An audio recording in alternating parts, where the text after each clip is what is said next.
Sir. वालेकुम सलाम। Sir नाम क्या है आपका? कामरान नाम है। अच्छा कामरान साहब, मुझे ये बताए, स्वीडन में जो कलाम पाक की बेहुरमती हुई थी ईद वाले दिन, कलाम पाक को जलाया गया था, एक काफिर ने जलाया था, तो आप इस बारे में हुकूमत से क्या अपील करना चाहेंगे? आया सफीर को मुल्क बदर होना चाहिए या नहीं? हम तो कहते हैं जी बिल्कुल स्वीडन के सफीर को मुल्क बदर होना चाहिए, और जिसने ये काम कुरान पाक की बेरुमती की है उससे सरेआम चौक में फांसी लगानी चाहिए।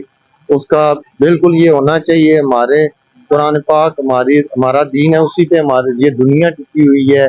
और ये जिसने भी ये काम किया है, स्वीडन के सफीर को सबसे पहले इन्हें मुल्क बदर करना चाहिए और मुल्की एहतजाज होना चाहिए इस बारे में, स्वीडन के सफीर के बारे में खास तौर पे, कि ये यहाँ पे नहीं होना चाहिए, क्योंकि ये हमारे नबी करीम सल्लल्लाहु अलैहि वसल्लम और ये हमारी उम्मत के लिए सबसे बड़ा ये है कि ये जितने भी मुल्क हैं, ये स्वीडन हो गया और इस तरह के और भी मुल्क हैं, ये हमारे कुरान पाक की बेरुमती करते हैं। हम उनसे उस तरह के हमारे जो कायदीन है, ये उनसे इस तरह के एहतजाज नहीं करते कि उनको बताया जाए कि मुसलमान का दीन ही कुरान पाक पे टिका हुआ है। अगर आप कुरान पाक की बेरुमती करोगे तो हमारा दीन को अगर आप छेड़ोगे तो हम दुनिया में वबाल फैला देंगे और आपकी नस्लों को हम याद करा देंगे कि आपने हमारे दीन के बारे में हमारे कुरान पाक की बेरुमती कैसे की। सबसे पहली और सबसे आखिरी बात कि स्वीडन के सफीर को यहाँ से मुल्क होना चाहिए, जरूर होना चाहिए। जी सर। ये जिस तरह इन भाई ने कहा, ठीक है, तो उस जिसने ये काम किया उसको मुल्क बरदर होना चाहिए। अच्छा, आप ये कह रहे हैं कि सफीर को मुल्क बदर होना चाहिए? जी जी बिल्कुल। तो ये कौन करेगा? हम तो नहीं कर सकते। ये हमारे हुक्मरान कराएंगे, जो हमारे वजीर आजम है, ठीक है, बड़े सियासी हैं, ये वो काम कराएं। शुक्रिया भाई, बहुत बहुत शुक्रिया। जी सर।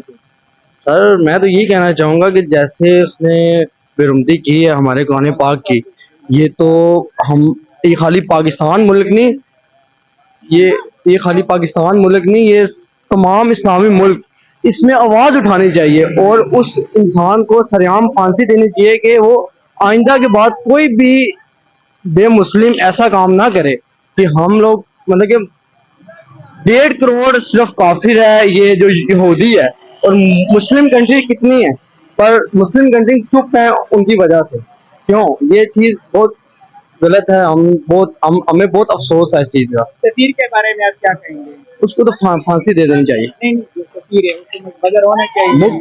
क्यों ही होना चाहिए उसको, तो बिल्कुल सही कह रहे हैं।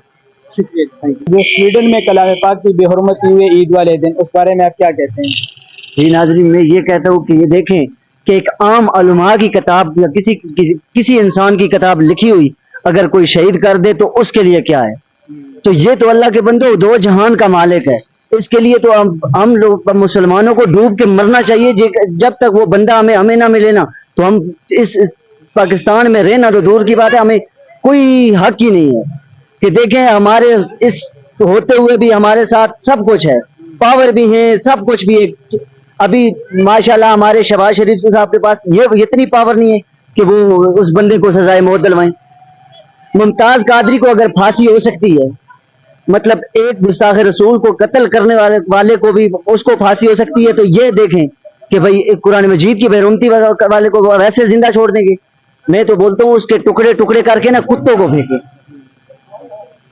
और इसके अलावा और हमारे पास कोई भी रास्ता नहीं है। अगर आज ये देखें, जज्बा बहुत है आपका। आज ये देखें ना कि हमारे कुरान मजीद के साथ ये हुआ ना, कल हमारे काबे तक ये पहुंचेगी। तो अगर आज कोई नहीं बोलेगा ना, तो कल हम क्या कर सकते हैं। हमारी सार का किसी से गुजारिश है कि जिसका जहां तक हाथ पहुंचता है ना, उस बंदे को जल्द से जल्द सजाए मौत दे, उसका सर कलम करें। शुक्रिया, बहुत बहुत बहुत जरूरी है। लेकिन बदकिस्मती की बात यह है कि जितना एहतजाज होना चाहिए वो हमारे मुल्क में नजर नहीं आ रहा। और आपको मालूम है कि जब भी कोई ब्लेसफेमी हुई है या कुरान पाक को शहीद किया गया है, हमेशा एहतजाज होते रहे। लेकिन हैरानकुन बात यह है कि आज हमारी बहुत सारी मजहबी तंजीमें भी सिर्फ ज़बानी जमा खर्च कर रही हैं, लेकिन वो कोई एहतजाज, कोई मुजाहरे, कोई धरने, कोई सफीर बदरी का मुतालबा नहीं किया जा रहा। तो इससे जाहिर होता है कि हमारे यहाँ ये जो तंजीमें हैं, सियासी जमातें हैं और या मजहबी तंजीमें हैं, ये भी सिर्फ सियासी मफादात के लिए सड़कों पे निकलते हैं। आपको याद होगा कि चंद साल पहले इसी तरह से एक फ्रांस में वाकया हुआ था, تو اس کے لیے دھرنا دیا گیا تھا، پورے پاکستان میں مظاہرہ ہوا تھا اور اس کی سفیر بدری کے لیے اتنا زور و شور سے مطالبہ کیا گیا تھا، لیکن اب وہی ہو رہا ہے، لیکن اس پہ نہ تو کوئی دھرنے کی بات کر رہا ہے، نہ کوئی احتجاج کی بات کر رہا ہے، نہ سفیر کی ملک بدری کی بات کر رہا ہے۔ اس سے تو یہ ظاہر ہوتا ہے کہ یہ یہاں پہ صرف سیاسی مقاصد کے لیے یہ نعرہ استعمال کیا جاتا ہے، حالانکہ میں یہ سمجھتا ہوں کہ یہ جو قرآن پاک کی بے رحمتی ہوئی ہے، اس کو ہم نے صرف سیاست نہیں اس پہ کرنی، اس پہ اسلامی امہ جو ہے صرف پاکستان ہی نہیں بلکہ دنیا بھر کے جو اسلامی کنٹریز ہیں ان کو بھی اس پہ احتجاج کرنا چاہیے، اور پاکستان کو بھرپور انداز سے اس کے جس طرح روایتی طور پہ ہمیشہ پاکستان جو ہے وہ لیڈ کرتا رہا ہے جب بھی بلیسفیمی ہوئی ہے یا قرآن پاک کی بے رحمتی ہوئی ہے۔ تو یہی ہے کہ ایک تو سویڈن کی پروڈکٹس کا بائیکاٹ کیا جائے، سویڈن کے سفیر کو ملک سے نکال دیا جائے، اور اس پہ ملکی سطح پہ سرکاری سطح پہ بھی نہ صرف احتجاج ہو بلکہ تمام مذہبی پاکستان کے اندر کتنی مذہبی تنظیمیں آپ دیکھتے ہیں جو چھوٹی چھوٹی بات پہ سڑکوں پہ آ جاتی ہیں، لیکن اتنا بڑا واقعہ ہو گیا اور آپ دیکھیں کہ ان کے کانوں میں جیوں تک نہیں رہی ہیں، تو یہ بڑا افسوسناک واقعہ ہے، اس کی جتنی مذمت کی جائے کم ہے، لیکن یہ صرف زبانی جمع خرچ نہیں ہونا چاہیے، اس پہ بھرپور احتجاج ہونا چاہیے۔ شکریہ جناب، بہت بہت السلام علیکم سر۔ وعلیکم السلام۔ سر مجھے صرف آپ شاٹ سا اس بات کا جواب دیں کہ اگر ملک کے اندر کسی سیاسی لیڈر پہ کوئی بھی ایسی بد کلامی آ جاتی یا کوئی سیاسی لیڈر کی بے حرمتی ہو جاتی ہے تو آدھے سے زیادہ عوام روڈوں پہ ہوتے ہیں۔ اب ملک کے اندر تو کوئی یہ جو کلام پاک کی بے حرمتی سویڈن میں ہوئی ہے کوئی یہ تک نہیں کہہ رہا کہ بھائی یہ سفیر کو ملک بدر کیا جائے، نہ کسی سیاسی تنظیم نے کوئی جلوس نکالا ہے، نہ کسی غیر سیاسی تنظیم نے جلوس نکالے، نہ حکومتی سطح پہ کوئی بات ہو رہی ہے، یہ خاموشی کیوں ہے؟ سب سے پہلے تو میں یہ سخت الفاظ میں مذمت کرتا ہوں جو غیر مسلم لوگوں نے یہ ہمارے ساتھ کیا۔ دوسری بات یہ ہمارے ملک کے اندر اسلامی نظام ہونا چاہیے تھا جو انفارچونیٹلی نہیں ہے، تو جو موجودہ اسمبلی موجود ہے اس کے اندر جو مذہبی لوگ بیٹھے ہوئے ہیں یہ آواز سب سے پہلے انہیں اٹھانی چاہیے، کیونکہ ہم لوگ انہیں یہاں سے سلیکٹ کر کے نمائندہ بنا کے اپنا اسمبلی میں بھیج دیتے ہیں اور وہ خاموش بیٹھے ہیں۔ اور دوسری بات جو ہے مذہبی امور کے جو وفاقی وزیر ہیں طلعت محمود صاحب، میں ان سے یہ گزارش کروں گا کہ اور جو اس وقت وزیر خارجہ ہیں، چونکہ یہ خارجی امور کے اندر یہ بات آتی ہے کہ ہمارا تو ایمان کا حصہ ہے، قرآن پاک ہماری کتاب ہے، ہمارے نبی صلی اللہ علیہ وسلم کی کتاب ہے، ٹھیک ہے، ہمارا ایمان ہے وہ، لیکن یہ چاہیے خاص طور پہ وزیر خارجہ کو اور مذہبی امور کے جو وزیر ہیں طلعت محمود صاحب کو کہ یہ اعلیٰ سطح کے اوپر یہ بات کو اٹھائیں اور اپنی اسمبلی کے اندر بھی یہ قرارداد دوبارہ سے منظور کروائیں جس طرح انہوں نے پہلے کیا تھا۔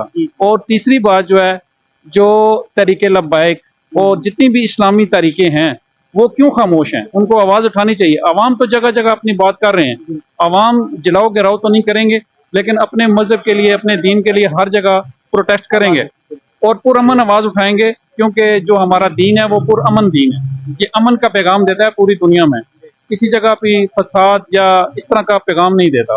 ہمارے نبی صلی اللہ علیہ وسلم نے ہمیں اس نے اخلاق یہی سکھائے ہیں، ٹھیک ہے۔ تو میں سخت مذمت کرتا ہوں اور اپنے اعلیٰ کام سے گزارش کرتا ہوں، خاص طور پہ وزیر اعظم صاحب سے جنہوں نے ان کو جا کے اپنے سینے سے لگایا۔ آپ کو کچھ شرم کچھ حیا ہونی چاہیے، آپ کے اندر ایمان کا کچھ آخری رتی تو ہونی چاہیے کہ ایسے معاملات کے اوپر آپ بولیں۔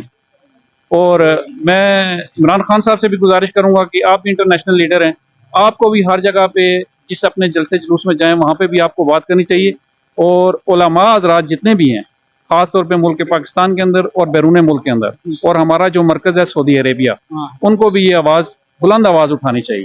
شکریہ سر، بہت بہت شکریہ۔ کریں گے ہماری آواز جو ہے نا وہ دنیا کے کونے کونے تک پہنچنی چاہیے، اور یہ انہوں نے بہت سخت اور بہت ہی ظلمانہ جو ہے یہ وہ کام کیا ہے، اور ہم اس کے خلاف ہیں۔